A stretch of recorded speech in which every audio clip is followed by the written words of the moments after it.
To search for the origin of the primordial elements, and even more fundamentally, their constituent subatomic particles, we need to travel back to near the beginning of time. This may seem like an impossible task, but the finite speed of light comes to our aid, because looking out into space is looking back in time. Light travels at a finite speed, which means it takes a finite and calculable amount of time to cover a given distance. The speed of light is 300,000 kilometers per second, or for those of you still stuck with English units, 186,000 miles per second. That's enormously fast, and so in our everyday lives it appears instantaneous. As you probably know, you can gauge the distance of a thunderstorm by watching the lightning strike and then counting 1, 1,000, 2, 1,000, 3, 1,000, 4, 1,000, 5, 1,000, and hearing the clap of thunder. Sound travels through air at about 300 meters per second. The light gets to you at 300,000 kilometers per second, so it of course gets to you effectively instantaneously, and if the thunderstorm is 1,500 meters or 1 mile away, it takes 5 seconds for the sound to catch up. Old-time intercontinental satellite phones, some of you may remember, give a hint of this problem. They sent a signal from where you were calling to a satellite 23,000 miles above the Earth, because that distance, 23,000 miles above the surface, is the point a satellite has to be at if it is to orbit around the Earth at the same rate that the Earth rotates. Thus it stays above the same point on Earth all the time, ready to receive your signal.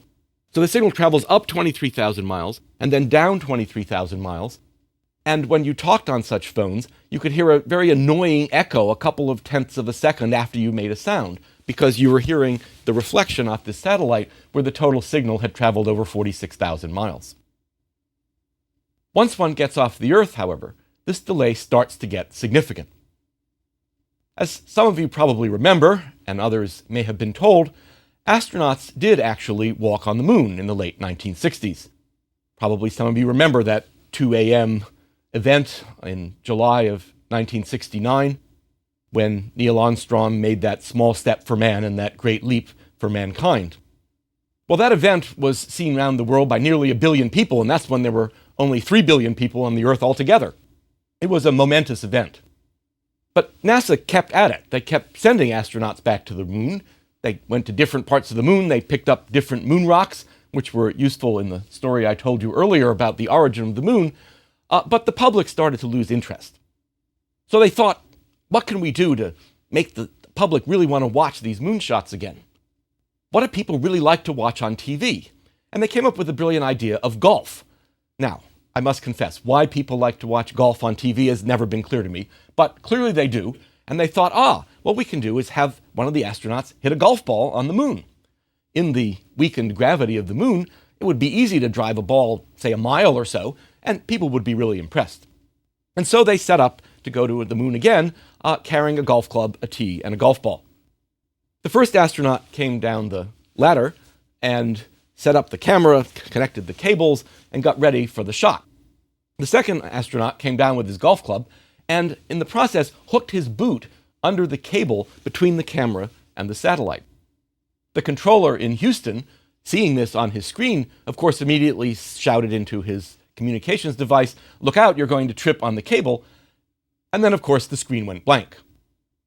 Because what the controller saw in Houston, 380,000 miles away, 380,000 kilometers away, I should say, was the picture of the boot hooked under the cable 1.3 seconds ago.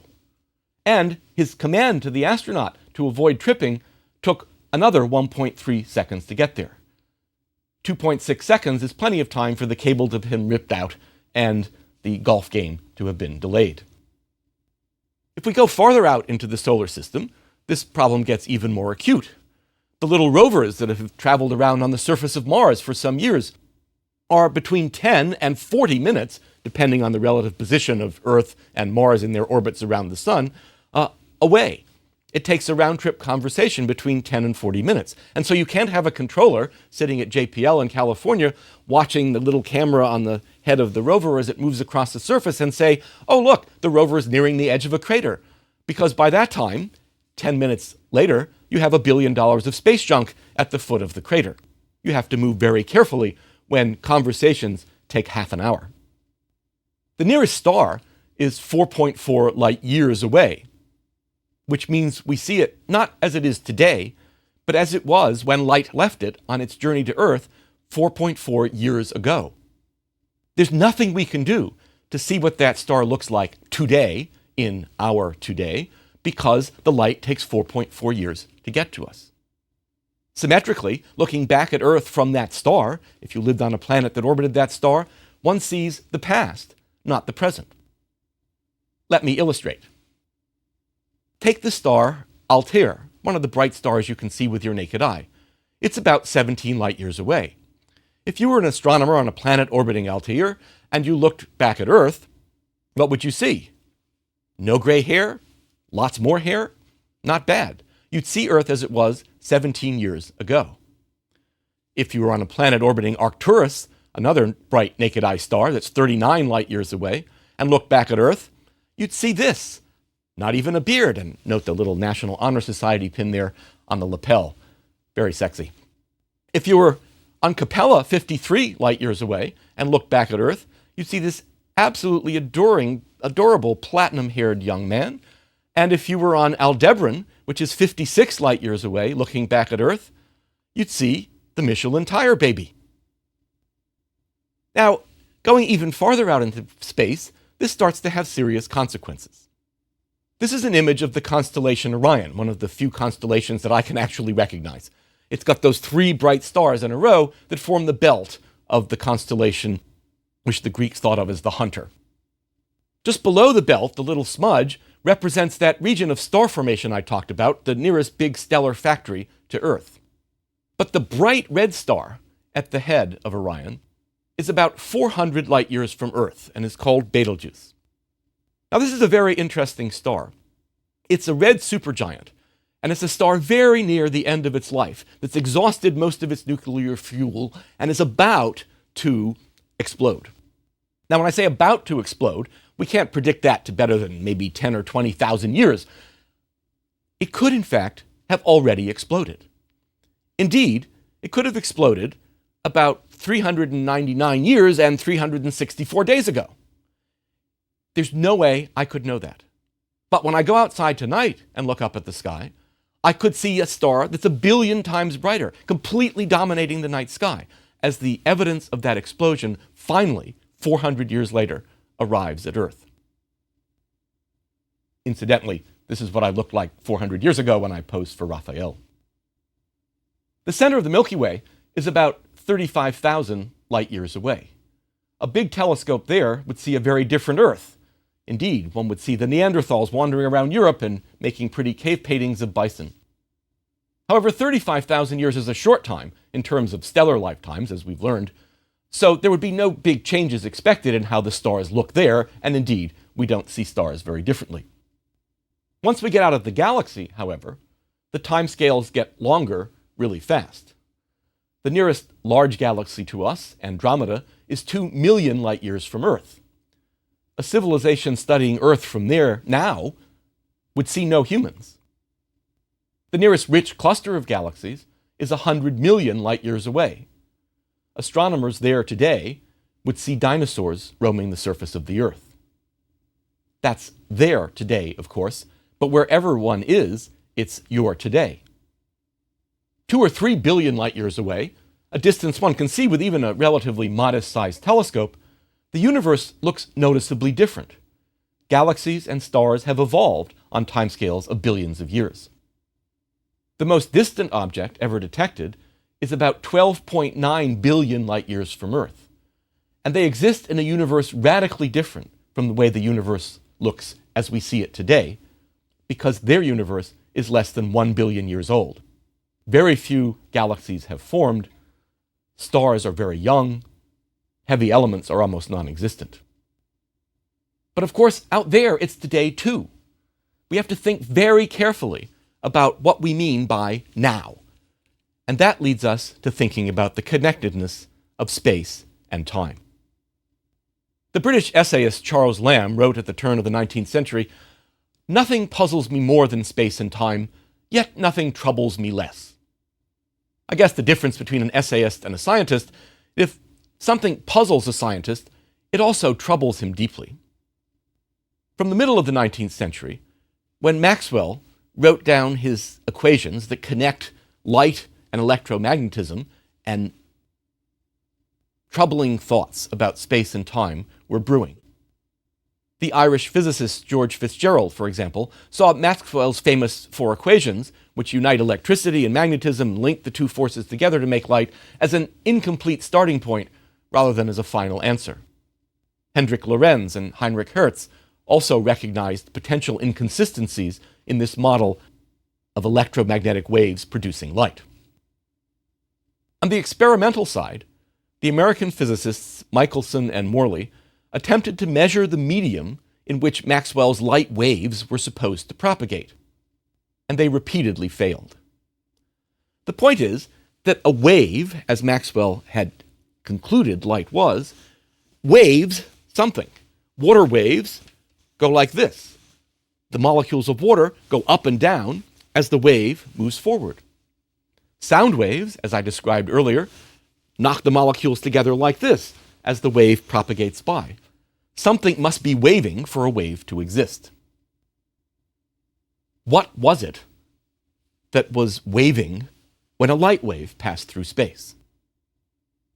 The Michelson-Morley experiment was conceptually very simple, although the technical details were a little daunting. If light really were Maxwell's hypothesized waves, there must be something that was waving. Whether it must occupy all of space, whatever it is, since clearly the light from very distant stars clearly reach us. In deference to Aristotle's fifth element that was supposed to occupy the celestial sphere, this putative waving substance was dubbed the ether. Michelson and Morley's idea was as follows. As the Earth completes its annual circuit around the sun, it must be plowing through this ether. Now, if the ether were stationary, and what stationary means will come to be a major part of the problem here, but let's say it's sort of a still ocean and the Earth is moving around through it, then in one season of the year, one should feel the ether wind in one's face when one is moving this way, and 6 months later, it should be blowing from one's back as one moves this way. Even if the ether were not stationary with respect to the solar system, but were somehow streaming through the solar system, the speed that we detect in it should change as our velocity of 30 kilometers a second, not exactly a slow speed, around the sun each year continues. So they devised a two-armed device to test this hypothesis. Light entered from the left of the device, and in moving along, it encountered a half-silvered mirror. That's a mirror that's designed such that roughly half the light that hits it passes right through, as though it were glass, and the other half of the light that hits it reflects, as from a normal mirror. They set this mirror at a 45-degree angle, such that the light coming from the left passed through, for some of the waves, all the way over here, and the other of the waves hit at 45 degrees, reflected at the equal angle, and went up. At each location, the vertical moving light and the horizontally moving light, another mirror was put in place that reflected all the light. And so the light rays started back towards each other again. They then again encountered the half-silvered mirror, and the vertical moving beam passed directly through to a detector down below, whereas the horizontally moving beam reflected off the mirror and also went to the same location where the detector was located. In fact, it was a microscope which they could look in with their eyes. Now, by carefully adjusting the lengths of the two beams to be equal, the light waves should have arrived at the finish line in phase. That is, as the peaks go this way, the same number of peaks should have made it as the peaks that went this way, because the distances were exactly the same. And if the peak lines up with the peak of a wave and the valley lines up with the valley of a wave, we have what we call constructive interference. That is, the total wave gets twice as big because the peaks add and the valleys add. If, on the other hand, the path lengths are slightly different, say different by half a wavelength, then the peak of one wave will line up with the valley of another, and the valley of the first wave will line up with the peak of the second, and the wave will actually cancel out. You can see this effect easily in water. So, if the waves were traveling through this ether wind that was postulated, they would not arrive simultaneously. The situation is analogous to two swimmers in a fast-running stream. One is asked to swim upstream 100 meters and then back again, and the other is asked to swim across the stream and back again, also 100 meters each way. With a little simple algebra, one can show that the transit times for the two equally strong swimmers are different. Going up and back against the current takes a different amount of time than going across and back the current. Meaning, for the experiment, that the light would not constructively interfere if there were a medium in which light propagated. Michelson and Morley spent years perfecting this experiment, but however precisely they repeated the test, the evidence for the ether never appeared. In 1905, Einstein crystallized the problem in a paper he entitled On the Electrodynamics of Moving Bodies. This is, in fact, the paper that introduced the concept of relativity to the world. In Einstein's relativity, the seemingly separate concepts of space and time become linked together through the special status of light into spacetime. Einstein proposed two simple postulates. The first postulate of relativity is that absolute uniform motion, constant velocity motion that is, cannot be detected. Now, you may think this sounds absurd. It's obvious if you're standing watching a train go by that the train is moving and you are standing still. But in fact, you're not standing still. You're moving at a pretty high speed. You're moving at 30 kilometers a second, being carried around by the Earth around the sun. And the sun and the whole solar system is moving at 230 kilometers a second around the Milky Way. It takes 250 million years to go around once. And the whole Milky Way, our galaxy, is moving through space-time at 600 kilometers a second. So, who's for you to say that you're standing still and the train is moving? Well, nonsense, you say. Of course, with respect to the Earth, I'm standing still and the train is moving. It's with respect to something. It's true, of course, that billiard players don't change their shots from spring to fall, even though the difference in their motion through space is about 216,000 kilometers an hour. Nonetheless, the balls bank off the bank and into the pockets in just the same way. The point is, you always judge motion with respect to something else. That is, motion is relative. And what Einstein's postulate says is that there's no experiment you can perform to detect constant velocity, absolute motion. My son discovered this when he was young in the New York City subway system. The old subways used to have these long, smooth platforms that ran the whole length of the thing, not individual seats, but the whole length of the car had a long, smooth surface. And when the subway cars were empty, he liked to bring his little toy trucks into the subway and put them on the bench.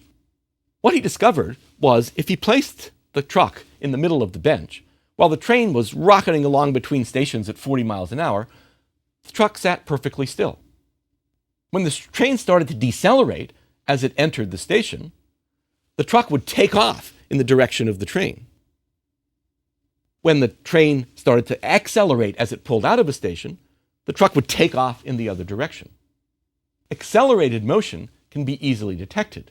It's that feeling you get in an elevator when it starts up, or the little truck on the subway bench starts to move. But when the train is moving along at a constant speed, there's no experiment you can perform inside that subway car that lets you know that it's moving, or indeed how fast it's moving. The second postulate of relativity is that the velocity of light in a vacuum is constant, independent of the motion of the source or of the observer. Does this make common sense? Well, rocks don't obey this postulate. For example, a rock thrown at you from a car driving towards you has a higher velocity than a rock thrown by a stationary adversary. Center fielders know this principle well. When they're in center field waiting for a fly ball and a runner is on third base tagging up to run home, they always position themselves many feet behind where the ball is going to land, and as it comes down, start running forward towards the ball such that when they catch it, their velocity of motion plus their arm's velocity of motion will make the ball reach home plate faster. So physical objects certainly don't obey the rule that their velocities are independent of the motion of the source or the observer. The velocity of the source adds. Now, sound is a wave like light, so perhaps we ought to see if this obeys that postulate. It does, but only in a special reference frame, the air through which it propagates. Imagine the following situation. On the 4th of July every year in New York, the Macy's department store puts on an enormous display of fireworks. They line the East River with barges, and thousands of fireworks go up into the sky. A couple of million people usually line the FDR Drive along the east side of Manhattan to watch this show. Now imagine one year a dense fog settles over the city. It would certainly put a damper on the fireworks. But you happen to be a friend of the mayor, and he's not going to let the fireworks show go unwatched, and so he orders out his helicopter and takes you up in the helicopter, hovering above the East River, maybe 3 kilometers away from the source of the fireworks.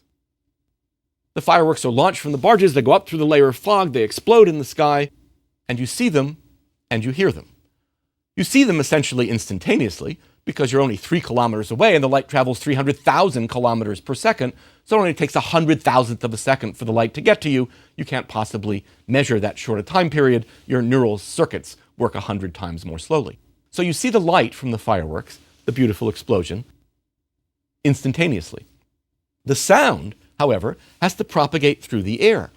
And you think, in your little physicist way, well, I'll measure the speed of sound in the air tonight. Perhaps it's a little different because of the fog. And so you take out your watch, you watch the explosion, and you count, and you see how long it takes for the sound to get to you. Well, since sound travels, as I said, 300 meters per second, and you're 3 kilometers away, then it takes 10 seconds. And you go, the speed of sound is 300 meters per second. 10 seconds divided into 3,000 meters. That's if you're hovering in the helicopter. Suppose instead that your helicopter pilot decided to fly towards the fireworks to get a better view. Well, in that instance, you would see the flash of light, and you would time on your watch how long it took, and you say, it only took 7.5 seconds for the sound to get here. Sound must travel at 400 meters per second because it's traveled 3,000 meters in 7.5 seconds. Nonsense, you'll say. We were moving in the second case, so of course we get a different answer, and the answer we get is wrong. But how do you know you were moving? I've been in a helicopter. It's a very noisy and unpleasant experience, but it's very hard to tell when you're standing still and when you're moving if you have your eyes closed and aren't looking out the window, which I must say part of the time I did have my eyes closed. The point is, when you're in an airplane flying from New York to California, you have no sense of motion. When you drop your Coke off the edge of your chair, it doesn't fly to the back of the plane and pin the stewardess against it. It just falls straight down. There's no experiment you can do in the plane or in that helicopter to tell whether or not you're moving at a constant speed. And therefore, there's no way to know whether your measurement of the speed of sound was correct or not. You say, yes, I could. I could stick my hand out the window and I'd feel the air rushing by if we were moving, and then I would know that we were moving. Yes, precisely. The frame of the air is a frame in which sound speed is constant, independent of the motion of the source of the observer, but it's the only frame. Now, since the Michelson-Morley experiment established that light has no medium through which it propagates, it travels through the pure empty vacuum of space, Einstein's postulate is not unreasonable. Its speed is the same in all reference frames. Following the logical consequences of these two postulates leads to a picture of the world in which space and time are mixed together as an entity we call spacetime. It also leads to some bizarre but experimentally verified results. If you find the concept of spacetime confusing, let's take a step back. Just start by trying to define time without any references to time itself. Well, you say time moves through, the seconds go by, time. It's not so easy to define time, is it? Time is something you experience. Subjective time may seem to you run at different rates. In fact, you know, the clock ticks in a regular way, but a clock is just something we've devised to measure time.